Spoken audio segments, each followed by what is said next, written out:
Welcome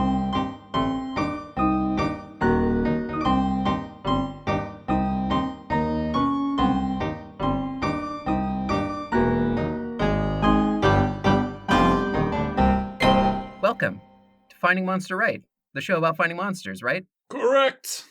I'm Adam. I'm Allie, and today we are welcoming back a guest. He's returned from the foggy, thick, foggy land of Mississippi. Yeah. He's our Mississippi King, if you know what I mean. Way down around Gulfport, where a Stacey Abrams from, lives a kaiju ramen for all your kaiju media. It's Travis. Yay! So, I gotta ask, how many times have you had a guest that's been on your show 3 times? Am I in like an exclusive club? Oh, the 3-timers. This is a point that I wanted to bring up. I think you are currently in the lead. Alex is slated to be on next week. We're not sure about that, but if she does come on, she's gonna tie. So yours will be a short reign. Yeah, well, a little awkward. I've talked to Travis more on the show than my own fiance. No, that seems right. Yeah. I've also talked to Travis more than my own fiance, so we're tied. Yeah, hi, Travis. Thank you for returning. I'm not engaged. I'm not even dating anyone. I'm so fucking lonely. I was gonna say I've talked to the 2 of you. If anybody out there has tentacles, call me. I was gonna say I have talked to 2 of you more than my own fiance because my fiance is married to someone else now. Yay! Well, that's yay. Yeah. Anyway, let's talk about gators. Mississippi's a crazy place. So anyway, this episode is called "Once in a Crocodilian." What are the 3 Ds of Gator Face? Yes. So, as every January, we travel into murky waters, and we talk about wet creatures. The theme of this June-uary is June-uary 3D. Mm-hmm. We talked about the creature from the Black Lagoon. We talked about Avatar 2. And we ran out of 3D movies to talk about, so screw it. We're making Gator Face a 3D movie. You guys didn't want to talk about Jaws 3D? Yeah. Good thing we're named after? No. Huh. I guess it felt too on the nose, which is where you're supposed to hit a shark, so it would have worked out. Right, exactly. That's exactly where you punch a shark, and also jab it in the eye, so... It's like, didn't you guys want to talk about the one that won't be there for? Well, so, a little bit of backstory. I watched The Legend of Gator Face on Comcast On Demand in like 2005 or 2004 or something. And I had, like, when I started like getting old enough that I could actually like pirate movies and like find movies online, I was like looking for The Legend of Gator Face all over the place, and for the longest time I could only ever find the Russian dub. And did you ever partake in the Russian dub? Only ever briefly. I snagged a clip of it for a Finding Monster Right episode once when I compared, I think it was the Shape of Water episode, because I compared the ending of that movie to the ending of this one. Yeah, I can see it. Yeah, right? I found it on Tubi. I just searched it like a few months ago recently, and it was right there on Tubi for like people to see in full plain the Queen's English at the time. Rest in pieces. I will say that the definition of the Tubi version is like better than most movies I've seen. Yes. Like it is like a full film edition of this movie. I was like, man, I cannot believe this movie was a 90s movie, because the quality of this film is like so good on Tubi. For no reason, this 90s Canadian made picture. I think I have a reason why that is, actually, come to think of it. Oh yeah? Let's talk about the plot of the movie first. So I saw it and I put it on the document, and I was like, Adam, we got to do this for June-uary because I am not letting this movie slip through my fingers again. I got to make a content about it. Yeah, and I'm glad. I'm glad you pushed me to this because this was, I don't know you guys, but I had a pretty lovely time watching Gator Face one Sunday morning. I thought this movie was going to be bad now that I'm like coming back to it, 15 years later, and like, no, I liked it. Yeah, it wasn't as bad as I expected it to be. I went into it expecting a Mac and me, and instead got a Marley and me. Oh. That's a lovely review. I started watching Marley and Me with my little brother, but the part where they started having sex in front of the Virgin Mary, my mom and dad made me turn it off, which I don't agree with everything they did, but that's fair. Yeah. Well, let's talk about the real Mary, Mississippi. Yes. So the real version of the show, Mississippi. So this movie starts off with a couple of delinquents who are Danny and Phil. Yeah. This is awkward because Danny is also one of my D's. Yeah, Danny and Phil I'm sorry, is it Phil or is it Pete? It's Phil. Oh. All right, Phil. So yeah, Danny and Phil is definitely my first D of the list. Yes. They're the protagonists. They're clearly the momentum of this tale. Yeah, they're maybe like 10 or 12 years old, and it's the start of summer vacation. They're a bit of pranksters, the two of them, and they are looking for something to do. Now, the main character's name is Danny. His last name is not California, but he was presumably born in the state of Mississippi, and his papa is a copper.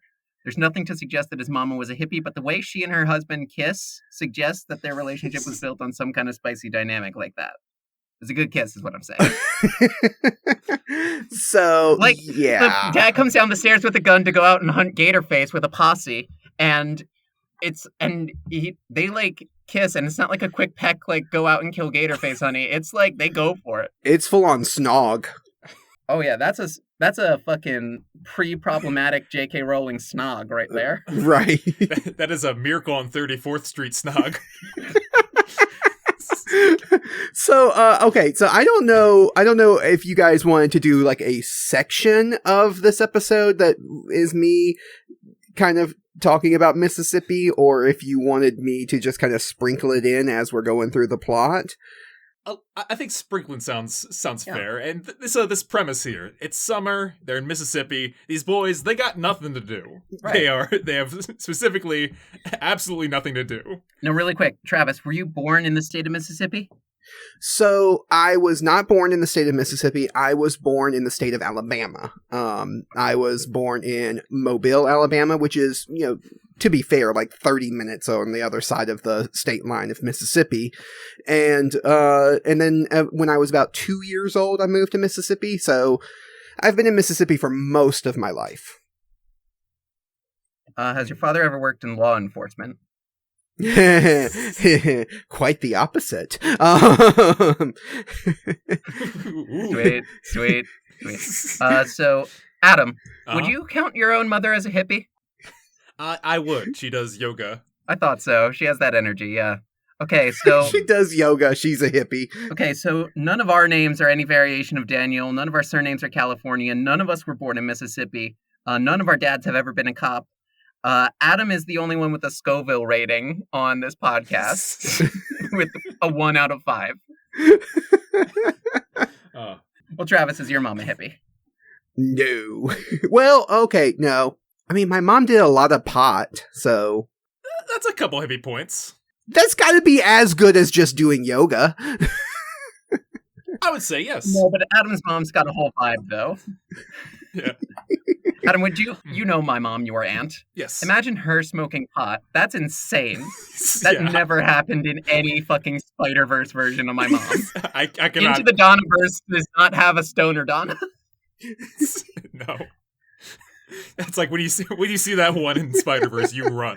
Right, You yeah. run the fuck away. That's insane to me. But please tell us about a typical Mississippi summer, Travis. Like, is this the type of vibe that you and some rascally friends might encounter? Well, yeah, that's what I was going to say is like, I mean, it's obviously not unique to Mississippi. Anybody who grew up anywhere where there's just very little entertainment or anything to occupy your time, especially as a kid, you're gonna have these kind of lazy summer days where you're like, okay, it's too hot to do this, we can't do that, so let's just make up our own fun, and mischief is born. So yeah, that is something that is, like I said, not unique to Mississippi, but I definitely felt that because even though we have things to do around where I grew up, because I grew up in an area that is pretty well developed, it's not a small town area of Mississippi, most of the things to do involve having your parents with you or take you to them. So if you're from a family where your parents are working all the time, or your parents don't have time to do anything with you, it's like, yeah, you don't really have anything else to do, so you go out and you just cause mischief. Oh, yeah. You skateboard around and try and hop Elmer the Gator. Okay, that was the most unrealistic thing in this entire movie, and I am counting the suit that the kids made themselves in their own bedroom. It did look bad, but also I thought about it and I was like, what's the alternative? Like getting someone to actually skateboard over a real alligator? True. And like you can't not You can't not have alligators in your alligator movie. Like, I know it's about Gator Face, but like if a real alligator doesn't show up, like what? You'd have the contrast. They need to show you Elmer early on so they can use the Chekhov's gun of Gator's face down the line. Maybe Elmer's the real Gator Face. He just also has a gator body. So now I will say that this is a very common thing in Mississippi of alligators crossing the road, especially depending on where in Mississippi you are. This is not unusual. Like I have seen alligators up close. I have seen alligators who cross the road. This is not unusual. And jumping over them with a skateboard is not what you're supposed to do. I know, but these kids are rascals. They're getting all kinds of. They're breaking all the rules. Yeah, I mean, right? Yeah. I mean, up here we only have like I've moved like turtles out of the road before, like just put them on the other side of the road when I was driving, because obviously we've been like. Pennsylvania's been under colonization for long enough. We've been Avatar 2ing it for long enough that like all of our big animals are all dead except for our fucking deer because we can eat those. Just picture fucking William Penn, just like the Quaker Oats guy in like one of those like mech suits. That's pretty much what the 1700s were like for us. Well, now, okay, to be fair, now you brought up a little bit of history. To be fair, Mississippi, and especially this part of Mississippi that I'm from, has been colonized by white people for a long time. In fact, Mobile was one of the first colonies, French colonies, in the United States.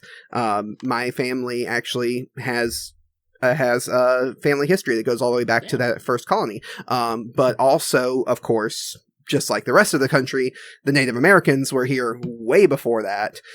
So, Mississippi is not like we're not underdeveloped type, out in the middle of nowhere, the wild, untamed wilderness type place. Like we've been a part of, colonized and had people living here for a long time. The difference is a lot of Mississippi has been left untouched because either it's a part of the national parks or because there's a lot of natural resources that they've kind of left there to kind of develop, like our pine forests and stuff, and a lot of places are just not good to develop in Mississippi. Like Mississippi mud is a real thing. It's not just a dessert, and it's very hard to grow things and build things in very muddy water.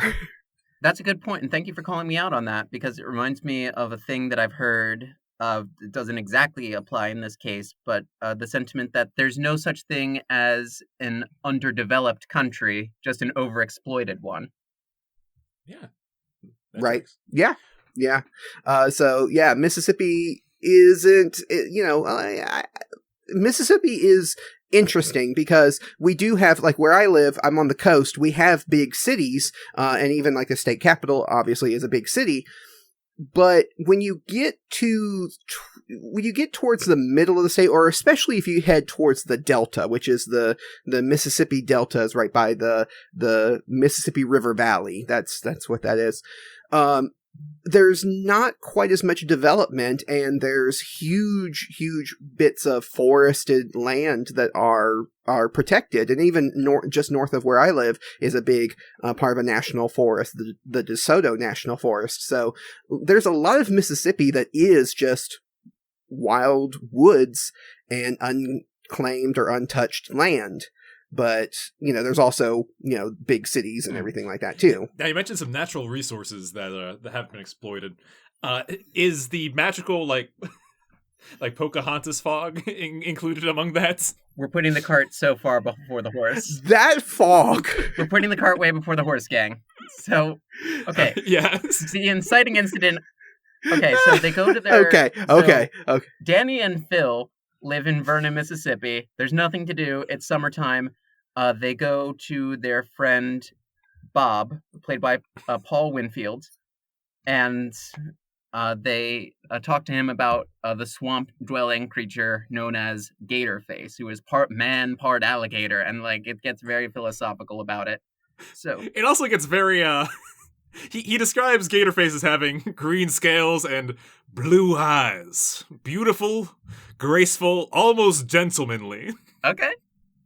In his appearance. Yeah. It's like, Bob, are you horny for this lizard? Oh, the jury's still out.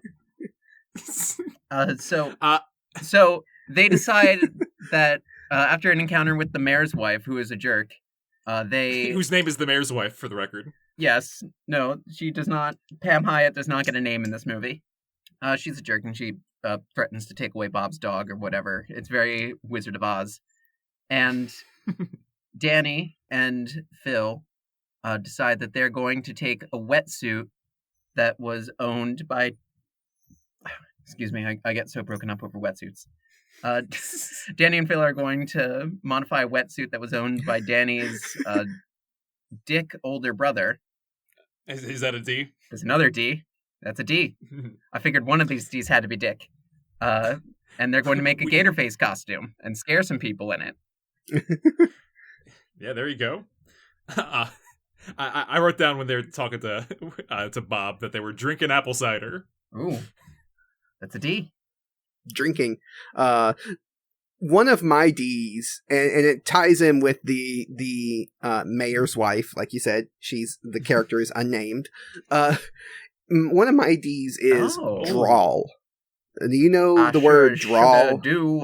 Kill me. Take me out. Take me out right now. The most cringe shit I've ever done. So I went in expecting... So I went in watching this movie expecting the accents to sound like that, like Allie just demonstrated there. You're welcome. That was on purpose. But the southern accents in this,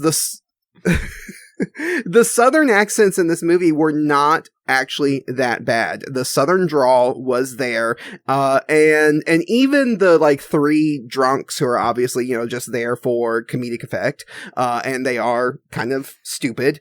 Their accents aren't so overblown that it's unrealistic, because especially not where I live, but especially if you get further north, especially around the Delta, people do speak with a very strong southern drawl.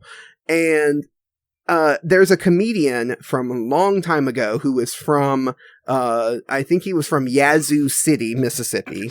Funniest name for a location. I always point people to him, especially their only export is comedians. So. Right, exactly. Well, no, I mean, so the Mississippi River splits into the Yazoo River. It's the Yazoo Mississippi Delta. It splits there, gives advice to Simba.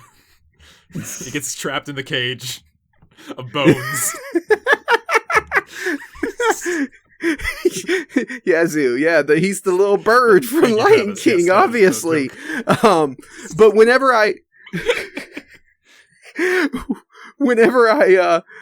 I tell people of like what is Rogue from X-Men supposed to sound like, I always point them towards this comedian called Jerry Clower. He's a very old school comedian from Mississippi, because he's from the area of Mississippi that Rogue is supposed to be from. And I feel like no one ever gets her accent right, spot on, but it is just such that northern, well, it's not quite northern, but that like central, let me say central Mississippi southern drawl is so strong.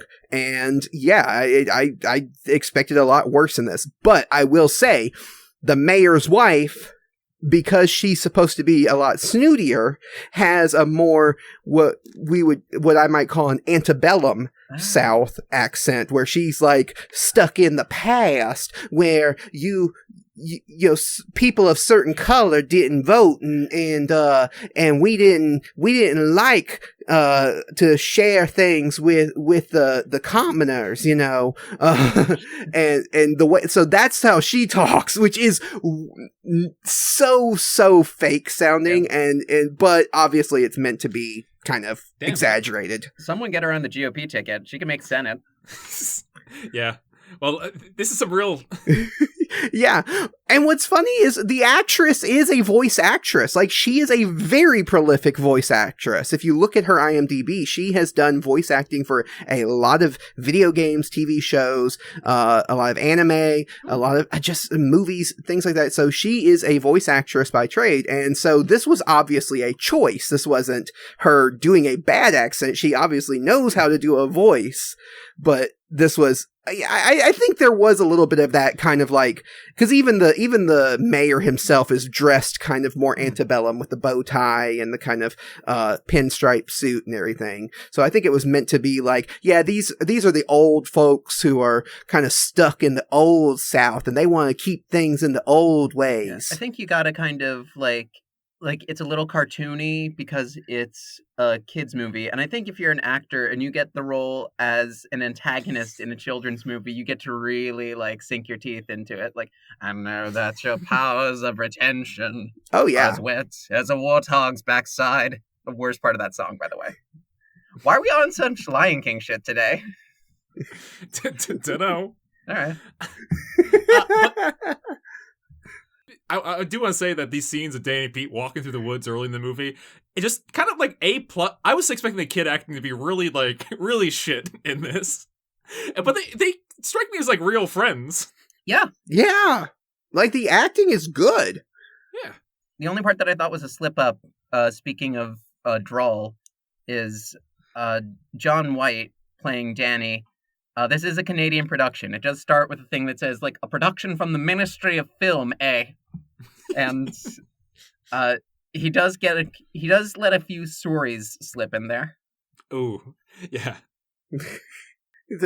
We're just talking about the Gator Face. I do want to see this little trip into town that we first get here. I wrote down another D. Dogs. This town is rife with just dogs all about. I don't see this as a problem. I see this as a solution. There are so many dogs in this movie. There's dogs on leashes. There's dogs in outfits. There's just dogs being about. There are dogs in outfits. So that's true to Mississippi, though. There are dogs. There are all kinds of dogs everywhere. Everybody has dogs in Mississippi, especially because I've moved out away from the actual center of town. I'm actually out further where there's like farmland, and so a lot of those farmers and stuff, they have a lot of dogs. I've got a dog, so you're getting more and more southern as we go on, and I kind of like it. I know. My southern... Well, I can't help it. When we talk about Mississippi, my southern starts coming out. I have another D doing things to me, damn. But anyway.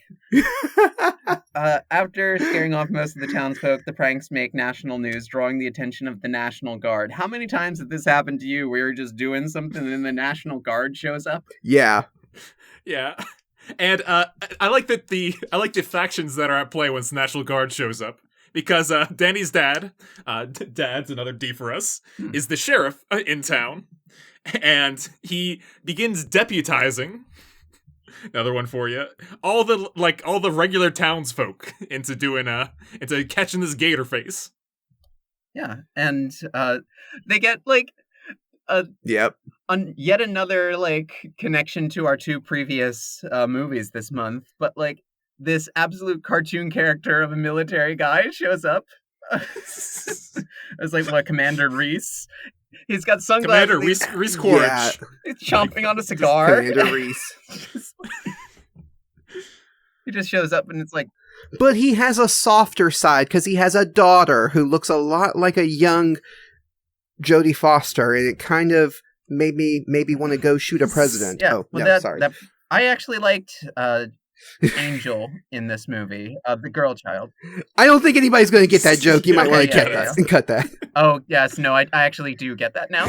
I see what you're doing. Anyway, I liked Angel's performance in this. She's another very good child actor. And I wanted to look up if she had done anything, as an adult with a little more skill under her belt.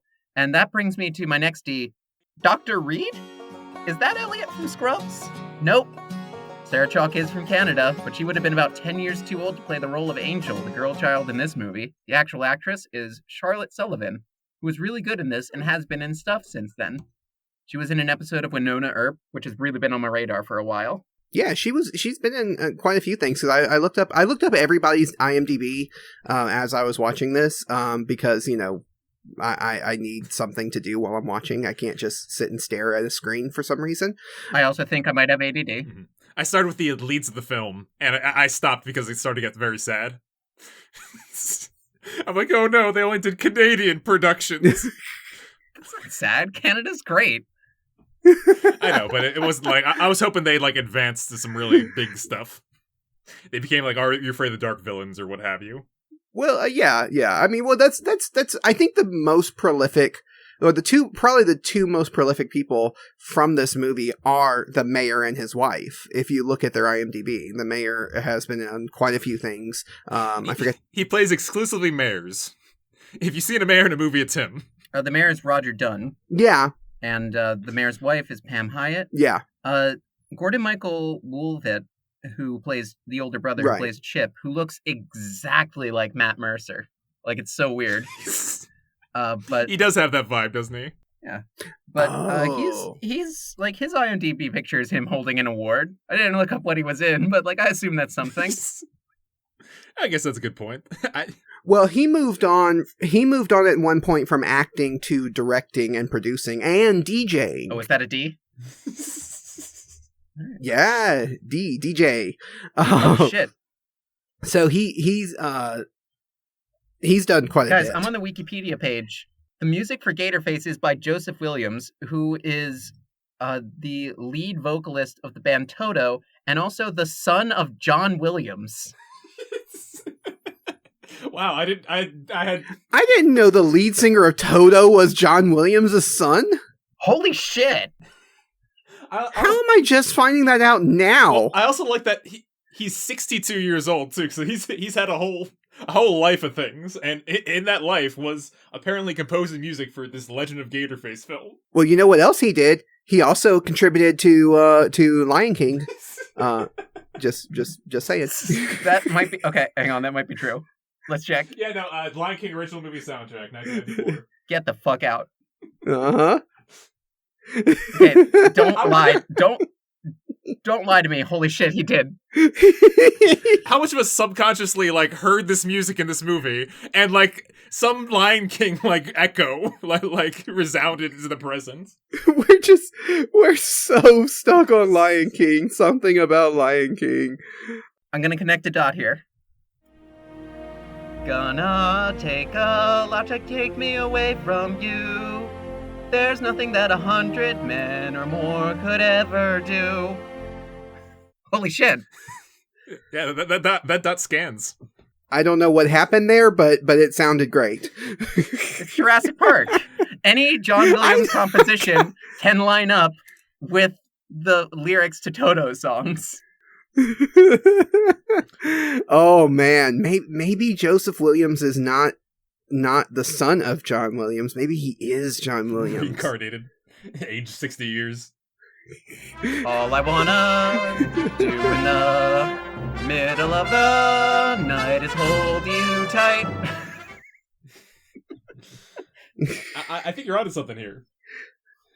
So, there's a couple. Rosanna. There's that one doesn't work. That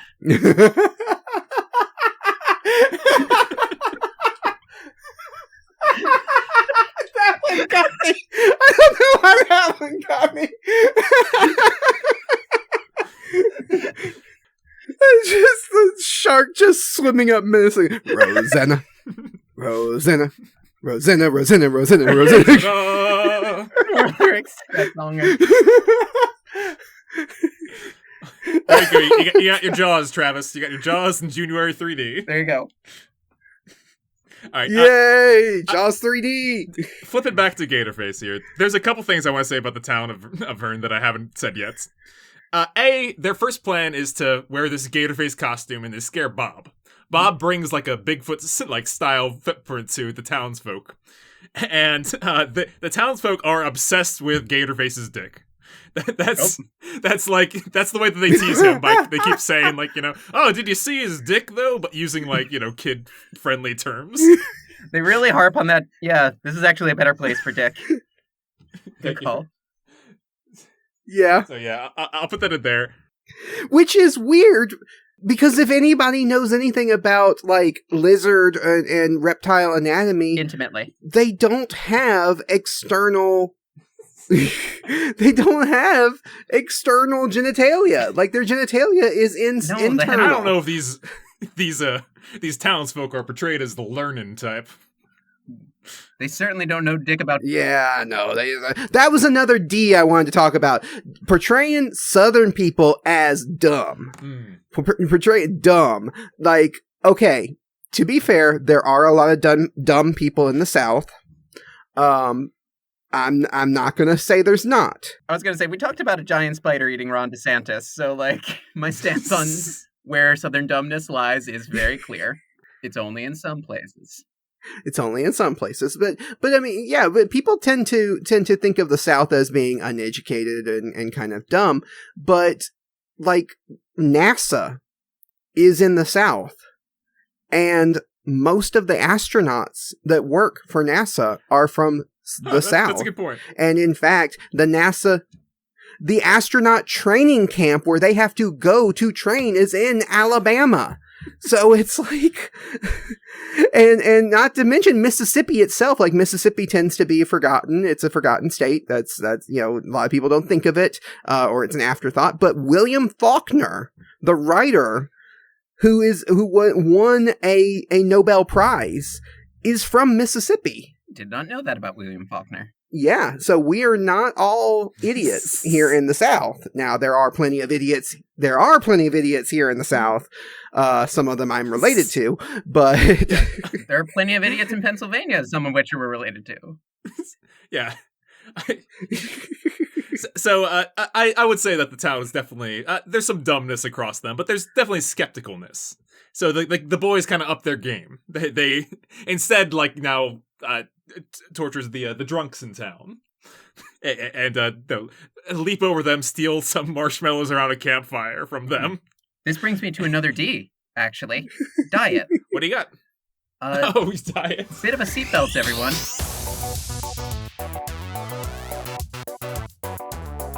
Alligators really do like marshmallows. Oh shit, really? That's a real thing.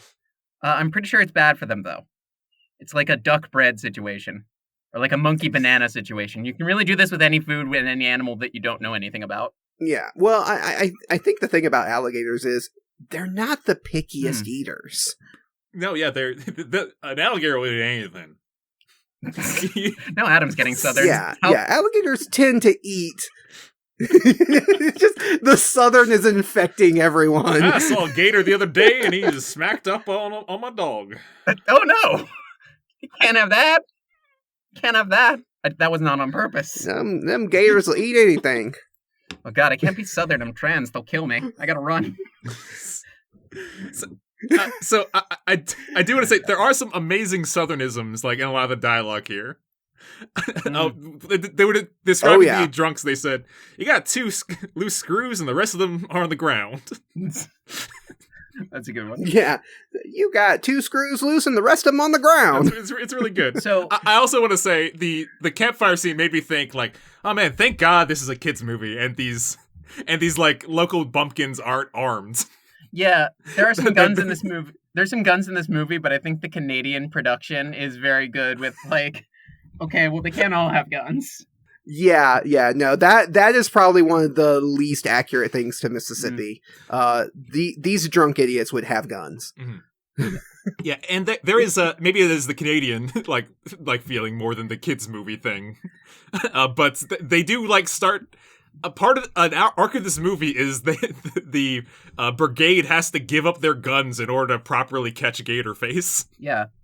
So okay, so a trip up in we're 38 minutes into the production, by the way. A trip up in happens right before the National Guard shows up when Danny learns during a Gator Face, prank incident that Gator Face is actually real and is friendly and kind. Mm-hmm. He protects him from a snake. Yeah. I didn't look up. I don't think that snake was going to hurt him. I don't think so either. That looked like a good snake.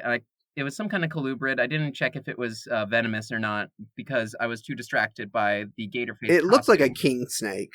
Okay, yeah. Yes. So I did get the feeling when we saw Gator Face, it's like the production design team, they read the script and they're like, cool. The movie's called Gator Face. It's about these kids making this prank costume. So we're gonna put all our effort into the Gator Face costume. Right. that looks like there's a person inside of it. And then they're like, oh shit, they got the page 20. They're like, we need a real Gator Face.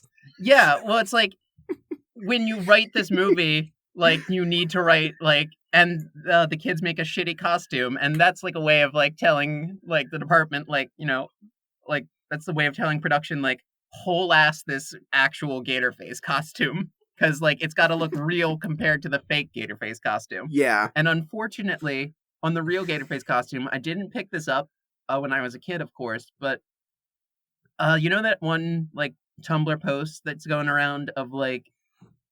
This guy who tries to draw somebody's hand, and it's like, why did you draw the hands like paws? So, yeah, the hands look a little fursuity, is what I'm saying. And there's also a scene where... and the eyes. But you see, like, real human fingers. Like, when he goes to pick up the snake and when he goes to pick up something else, like, you see human fingers just painted green. There's also a scene where the dad says it's like something out of a Godzilla movie, and then says something like, the mayor's been worked up into a furry fury about this, which, first off, furry fury is a hint. Furries have been around since the 80s. I had to look this up. Like, the words furry fandom have been around in fanzines, Travis's domain, since 1983. Yeah. And the roots of the subculture go back at least a decade earlier to underground comics in the 70s. And I guess this is like a thing where it's like the internet just made it more visible rather than like originating it. So I would not be alarmed to learn that the Gator Face costume was built by a furry. This is someone's fursuit, and that's why the quality is so good. They're called scalies. That's true. They are. Yep. I feel like I count as a scaly. They're called scalies when it's... Okay, so Travis, earlier in the history of the Discord, Tom did draw me and Adam some personas, and we are a snake and a crab. So I feel like I count as a scaly now legally. Nice. I need a fursona. Somebody draw me a fursona. Tom. Talk to Tom. He'll help you. He'll set you up. Yeah. Tom can hook you up. So I always so just real quick, I identify as a tanuki, which is the raccoon dogs from Japan, if that helps. I identify as a tanuki suit. Like my persona has like a little me in the mouth. Oh god. That is convenient but terrifying. So like the scene where the dad says it's like something out of a Godzilla movie, and then immediately after, the mayor's been worked up into a furry fury about this, which like, yum, yum, yum, tasty snacks, enjoy your fucking crumbs, little monsters. It's like furries and kaiju fans are the Venn diagram of our fan base. I really appreciated the Godzilla name check. That was very good for me as a person who has built an entire not industry, but an entire business around Godzilla and kaiju. Nice. This is the perfect Finding Monster Right movie, is what I'm saying. Yeah, no, but it's real fun. Yes. I do want to say that we didn't mention it, but Phil had a dream early on that he recounts as they're sitting on my favorite set, the little like dinky water tower. Oh yeah, yeah. And a lot of things in his dream like come true, such as an invasion of green men and space vehicles. It's the army men that show up. That's some pretty good.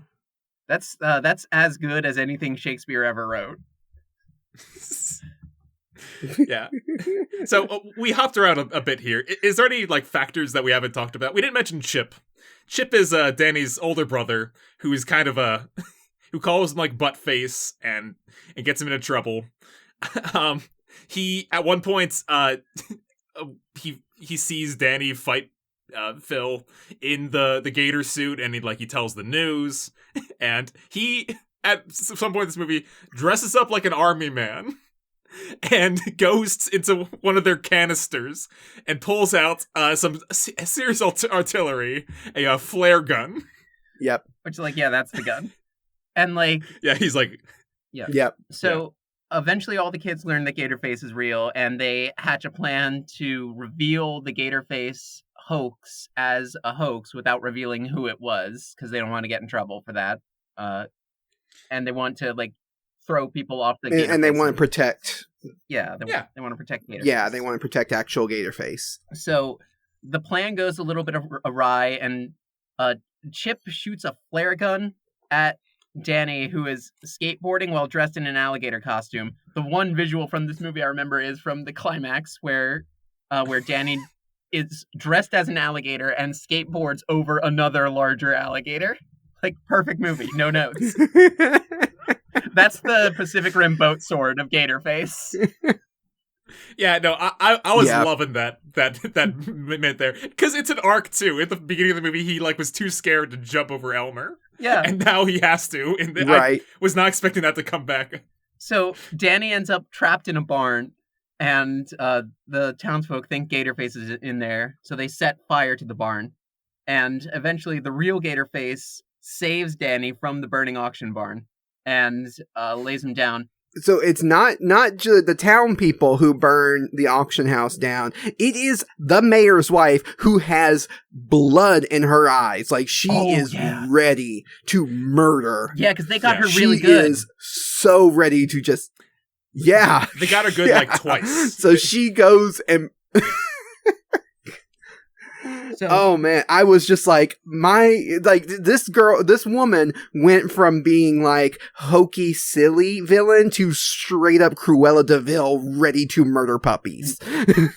So real Gator Face saves Danny from the barn, and the National Guard is like, don't shoot, because they end up being like more of the good guys in this, I guess, because they want Gator Face alive, just kind of out of circumstance, and like to research him for money, or I guess, I don't know. That does make sense, but whatever. And Danny saves him. One of the National Guardsmen shoots Gator Face kind of instinctively, and Gator Face dies. Death. You're right here. Yep. There you go. That wasn't one of my D's, but that's a good D.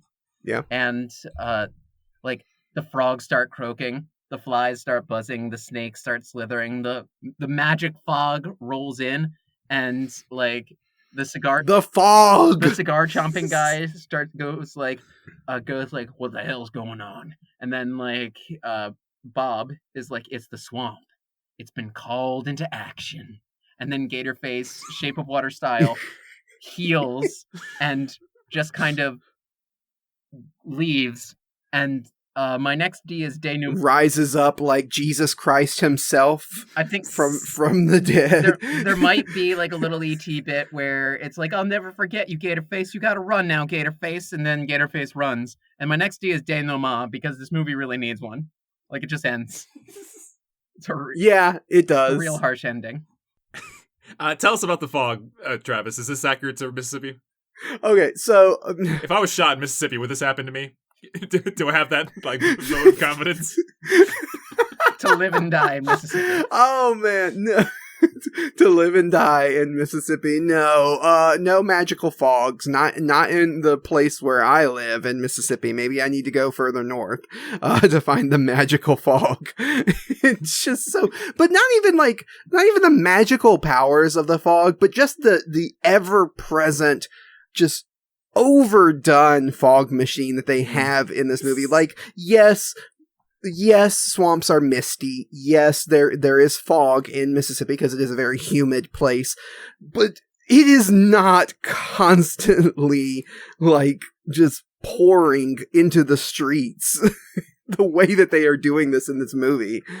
Yeah, I figured. Now, I will say the sound effects, though, are really good as far as putting you in the place of Mississippi, because I was listening to the sounds for some reason that was in my head. I was listening to the background noises and yes, the frogs and sounds that they had, but you also hear whippoorwills a lot in the background. And in the summertime here in Mississippi, whippoorwills can be heard for ever. They just go on and on. I mean, there's a phrase that if something's really long, it's longer than the song of a whippoorwill, because whippoorwills will go forever.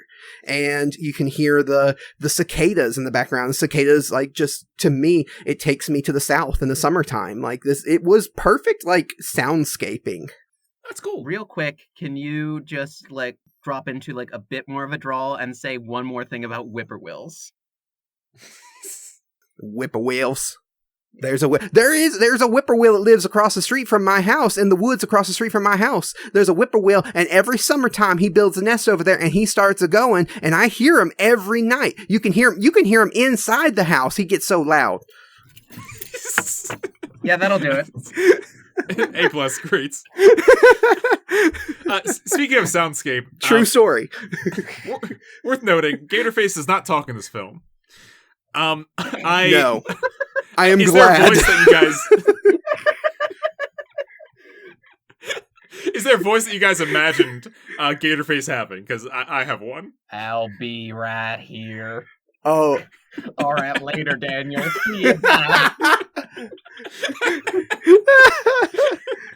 Oh, wait, furries don't talk. So have you guys seen... Oh, that's a good point. Ooh. Whoa. Have you guys seen the movie The Princess and the Frog, the Disney movie? Yeah. I have not. I have. The very, very French Cajun Firefly in that. That hoo-wee, I've been talking about my girl Evangeline. Oh, she been good to me. That's what I think of when I think of Gator Face talking. That's pretty great. I for some reason when all the kids encounter him, it's what is it, a lizard? I think Phil says. In my head, all I could think of was a fucking Entei from Pokemon 3. No, I am Gator Face. It would be the perfect just rug pull if he just started speaking as Jean-Luc Picard, Patrick Stewart. Just Patrick Stewart's voice started coming out. I wish that was the last line of this movie. He runs away and he just says, "Goodbye, Daddy." It's oh fuck, oh shit. Well, that would make so much sense, though. I like Jean-Luc Picard though, because it's julep, mint, instead of tea or Earl Grey. That's it. Hot. Yeah. I haven't seen Star Trek. But no, this movie is so much of a, I don't know if you want to call it a ripoff of, well, I mean, it's kind of a ripoff of a ripoff, I guess, because it's kind of a ripoff of Harry and the Hendersons, which in itself is a little bit of a ripoff of E.T. Yeah. No, it's definitely, we talked about this. It's a genre of Well, yeah, it's a genre. But at the end of Harry and the Hendersons, Harry turns and after not talking for the whole movie says, something. I don't remember what he says, but he does talk at the very end of the movie. Well, once again, there's something primal about this film that just like I knew that fact about Harry and the Hendersons too, and it was just through this movie, through Gator Phase, I was able to channel this same way that I'm channeling The Lion King. Yeah. I also think the reason why the quality is so good on Tubi, I think some furry got their hands on this and was like, I'm gonna upload this to this website, and I'm gonna upload it using my because furries run the internet. We all know this, right? Yeah, they have do. like the superpowers that everyone over 40 thinks that we all have. Again, they're called scalies. Scalies. Okay. When it's dealing with scaly creatures, they're called scalies. Yes, but I think the larger umbrella is furries.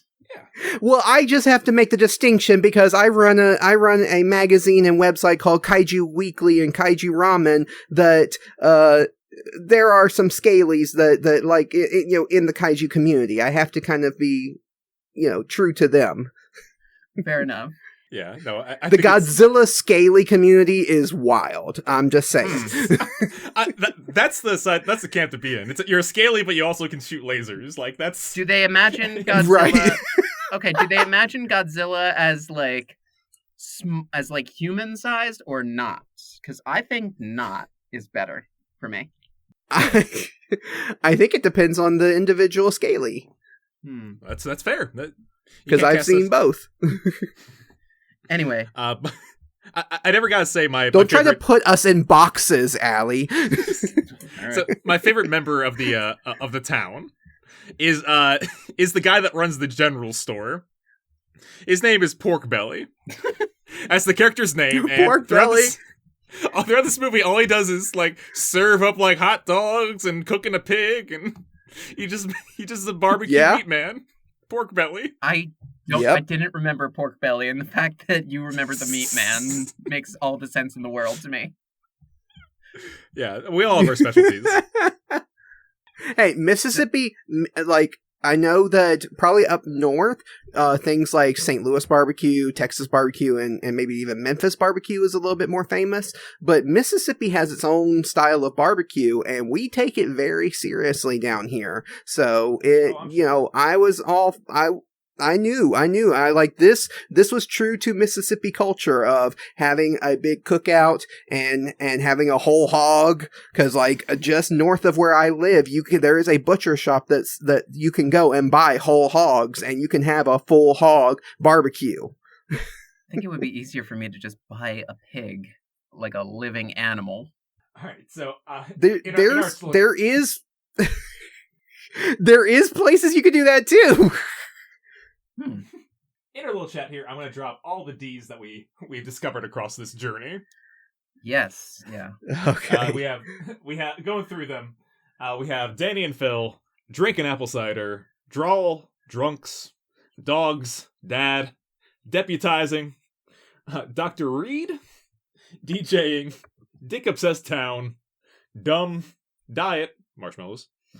Dream, death, and denouement. I'm gonna add deviancy because I think I did I mention deviancy? Deviancy or DeviantArt?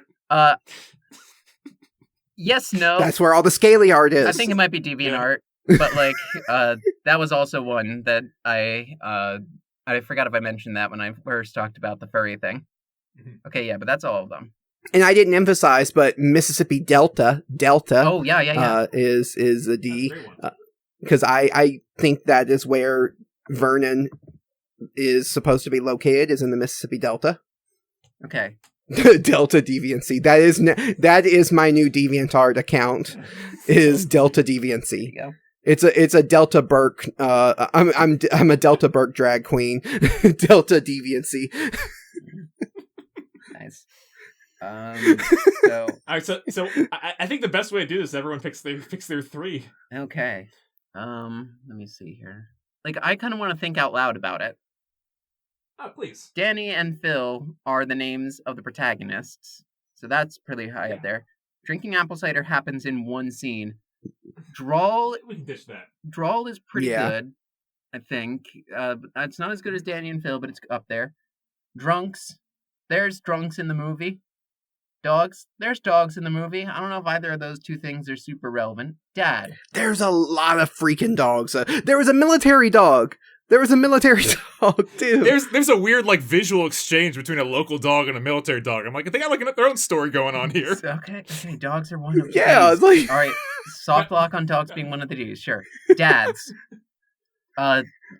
Deputize Dr. Reed? I don't think we need Dr. Reed in there, necessarily. Okay, we'll nix that. DJing? I don't think so. DJing wasn't in the movie proper. Dick? Maybe Dick. Dumb? No, they were pretty obsessed with that lizard's dick. Yeah.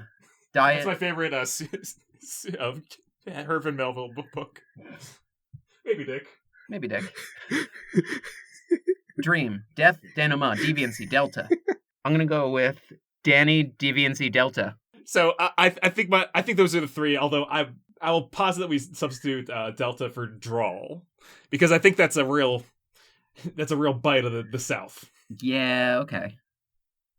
What do you think? Danny and Phil, drawl, deviancy. That's good. That's also one from each of us. Hey, look at that. Yeah. Ta-da. So, thank you for joining us to explore the 3Ds of Gator Face. There you go. Something that has never been done before and won't be done since. I have one more D. Oh? And that is donate. Oh, yeah, we've been plugging stuff like that. What do you got? Wetland conservation is really difficult because wetlands have such a bad reputation. Mm-hmm. In high school, I used to volunteer for an organization called the Perkiomen Watershed Conservancy. I went to their summer camp as a kid, and I remembered it being so, like, magical, and, like, the aesthetic was so post-colonial and Ghibli-esque in that way that some, like, forested places around Philadelphia seem to have. If you want a visual, like, Wissahickon Valley Park is a good example of what I'm talking about. Bartram's Garden, too. But beyond aesthetics, they are an organization run by folks who really care about conservation and science education. And when I went back as a high schooler to intern there, I kind of expected the trope of like, well, it's going to look a little less like, magical and be a little less whimsical and like good for the kids and heartwarming than I remember it being. But like all of that with like slightly more adult eyes fell through. And I suspect if I went back today, it would look just as cool. It's cool. It's an organization I personally vetted. They do great conservation work at the community level, which is so important because, like, at the individual level of, like, turning lights off when you leave a room or whatever, that's way too small to make a difference. Drop in a bucket doesn't do anything. At the governmental level, like, you can't do that because, like, there's so many people that are, like, fighting against telling corporations to stop doing anything. Mm-hmm. Like, it's so hard to put screws into the people that actually kill the planet. Community level efforts are the perfect compromise, I think, between impact and achievability. Like, even I go out sometimes in the middle of, like, Urbana, in the middle of Philadelphia, and pick up trash with this one group once in a while. I also just watched Our Friend Martin for MLKJ Day, which is, like, this old VHS tape that they showed us about this kid who removes Martin Luther King Jr. from the time stream to save him from assassination. And as a consequence, in the present day, racism is way worse. I recall that movie. Yeah, so Wow. Okay. I'm fully juiced up on, like, 90s, we can fix systematic injustices if we all work together. Yeah, energy. Like, I know that makes me cringe millennial trash or whatever, but, like, I'm so fucking depressed, Zoomers. Let me have this. I'm a big, dumb, cringe SJW who believes in doing the right thing and sometimes changing the world. To go astral project into your fucking PogChamp Minecraft channels or whatever. So I am one who definitely believes in protecting the planet to the best of our abilities as human beings, and especially I personally lean more towards protecting animals and the endangered species that exist, because if they're gone, they're gone. We need to do what we can to try to protect them, and so there is, and to be fair, like, Mississippi has a lot of wetlands that needs protecting. Louisiana are my state, to my neighbor to the west, they're because of erosion, because of human intervention, because of a lot of things, they are losing a lot of wetlands. And a lot of species that rely on those wetlands, like gator face, but to be real animals, do rely on the wetlands, and they are becoming endangered because of the just destruction of those wetlands and the erosion of those wetlands. To add another D to the list, one of the most endangered species here in the South is the dusky gopher frog. Dusky as in like the color, because it's kind of a dark colored frog. They only spawn in one pond in Mississippi. And that is the only place in the entire southeast region of the United States that they spawn. They're kind of a gator face like that. Oh, yeah. Yeah. I mean, it's a super endemic species. That pond was threatened quite a few times by, it was on private land for a while, and so the person who owned it didn't want to protect it. Then when it was sold, there's just been a lot of back and forth of trying to protect the environment that these dusky frogs, who are, like, as of right now, there's probably less than 1,000 of these dusky frogs left, and they are dropping fast. One of the groups that does a lot of environmentalism around here in Mississippi is called Wildlife Mississippi. I've never directly dealt with them, but I have worked for companies and worked for people who have dealt with them, and they seem to be a decent company. I'm going to put a caveat there that if something comes up later and they turn out not to be a great company, I didn't know. But just from what I've seen and what I've read and what I've talked to about people, Wildlife Mississippi is really good. One of the things that they do is that they try to incentivize these farmers and companies to protect the land and wildlife around here. Like, they try to create a way that protecting the environment and protecting the wildlife could be of financial benefit to people, and in that way it incentivizes people to actually do the work, because a lot of times people don't care. It's like, what is it, what is this frog doing for me? What is this turtle doing for me? But yeah, Mississippi has a lot of endangered species. I've actually personally worked at a place that rescued endangered species and took care of them and helped them. I helped with sea turtle rescue. We have the Kemp's Ridley sea turtle, which is the most endangered sea turtle in the world, that lives in the Gulf of Mexico. Because I live on the coast, they're one that is very near and dear to me. We have sandhill cranes. Sandhill cranes are an endangered species, and we have an entire nature preserve here not far from where I live that is all about protecting them and protecting the wetlands that they like to build their nests in. So there's a lot of things, and so yes, we can laugh at gator face, but the idea of this very special creature that needs to be protected and is threatened by human intervention is a real thing that does happen in the real world. And, if people want to look up ways that they can help Mississippi and Louisiana to protect some wetlands, maybe there's some good, or just, be a little bit more conscious of that, I would say. Yeah. For those organizations that we mentioned specifically, Wildlife Mississippi, you can find at wildlifemiss.org. That's Wildlife MISS, short for Mississippi. There's a donation link there. Mm-hmm. Perkiomenwatershed.org. That's PERKIOMEN watershed.org. They're doing an annual donation drive, and it's mostly complete, actually. So you might push them over the edge. You can check out our show notes too. Yeah, for any links. We'd love to help support some conservation in our local areas. Also, look up what you can do for conservation in your local area. Take a stand against racism and for conservation. Yeah, and just take an interest in the wildlife that's in your area, because that's one of the things that I didn't do enough of when I was a kid. I always liked animals, but, my animals were the animals I read about in books, tigers and lions and pandas and things like that. Godzilla. But then I started as a teenager, and yeah, Godzilla. But as a teenager, I started learning about the animals that were in my local area, and learned how many of them were on the endangered species list, how many of them were threatened. And it just really changed my view of things around me. When I'm out in the woods or, going for a walk or whatever, I just, now I'm more aware of what creatures live around me and how vulnerable they are. So just taking an interest in that can mean a lot. Yeah.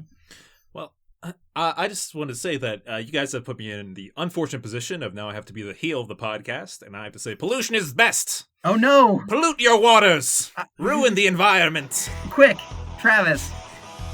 It's morphin' time. Eastern box turtle. Indigo snake. Oh no! Local wildlife! Turtle. My one weakness! Turtle. Travis,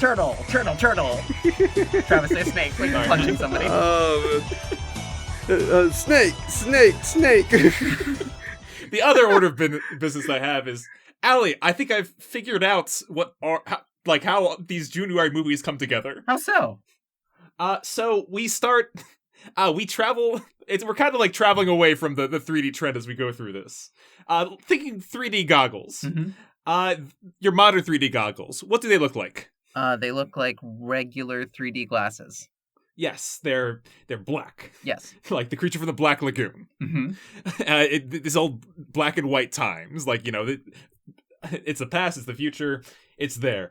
Then you have the red and blue colored ones from that era. Yeah. And Avatar 2. A movie that made me see red on all the blue people. That's true. And then where does Gator Face fall into place? Gator Face, you take off the glasses and see the world for what it really is. And the changes that you can make in your own environment. It's beautiful. Yeah. The third movie of June-uary 3D, we take off the glasses. Yeah. Let's get serious.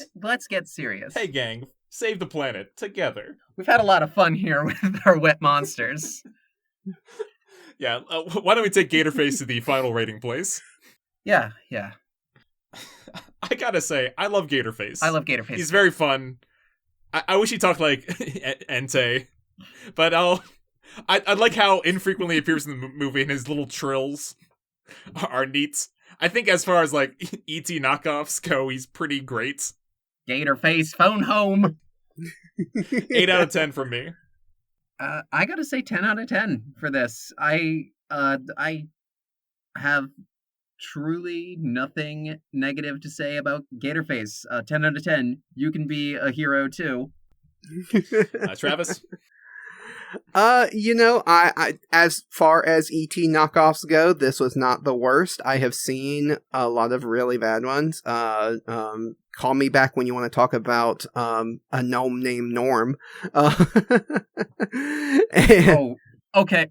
Let me call you back right now. So I was surprised. I was surprised at how good it was. I was surprised at how good the child actors were.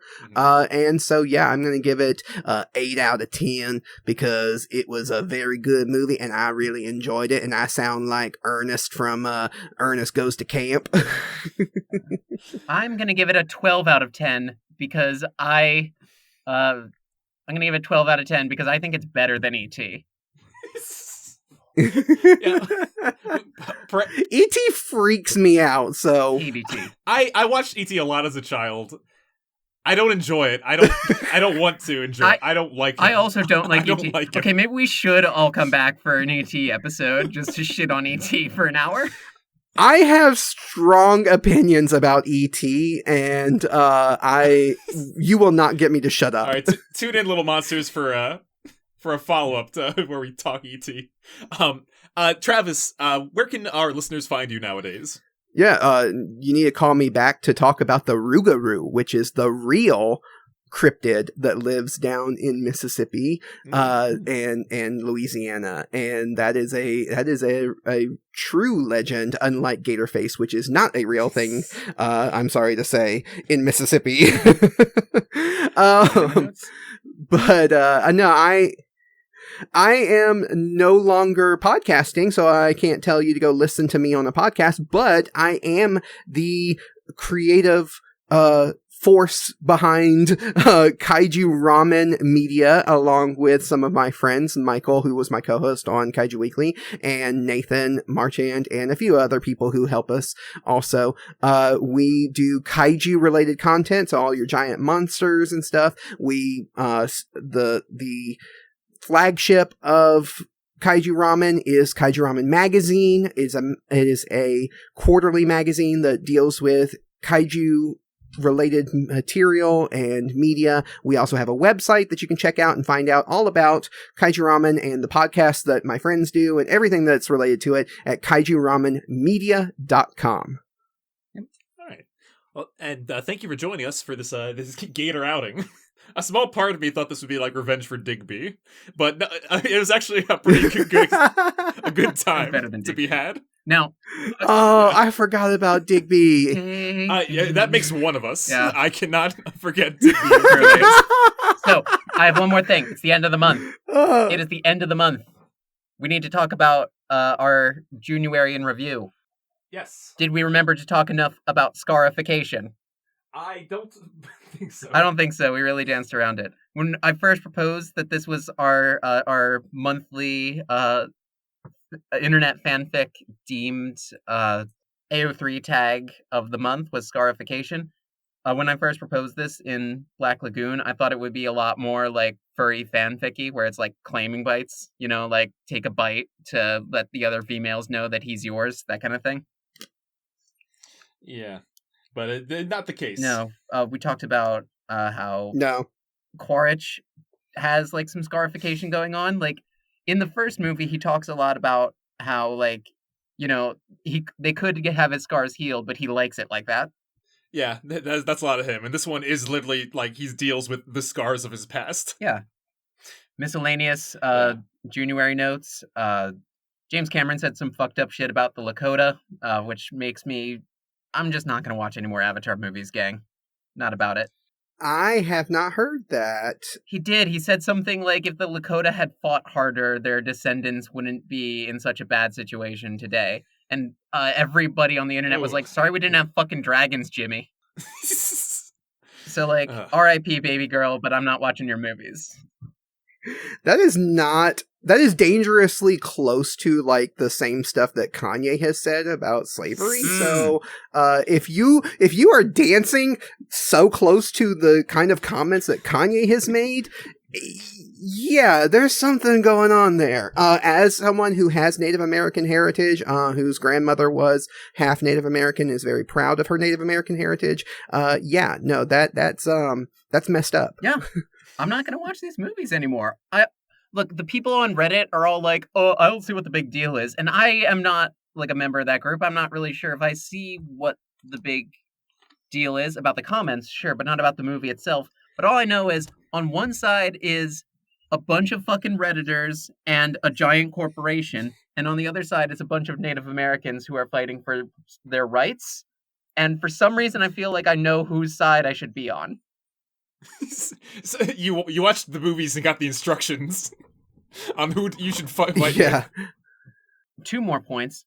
Number 1, Sigourney Weaver plays a teenager in Avatar 2, and she did a 21 Jump Street to learn how the teens talk. And like we didn't talk about that, and that's fucking insane. That is pretty great. Point 2, not about Avatar or anything specifically. We didn't talk about Namor at all. We saw Black Panther 2, like, the month before June-uary, December it's called in some circles. And, like,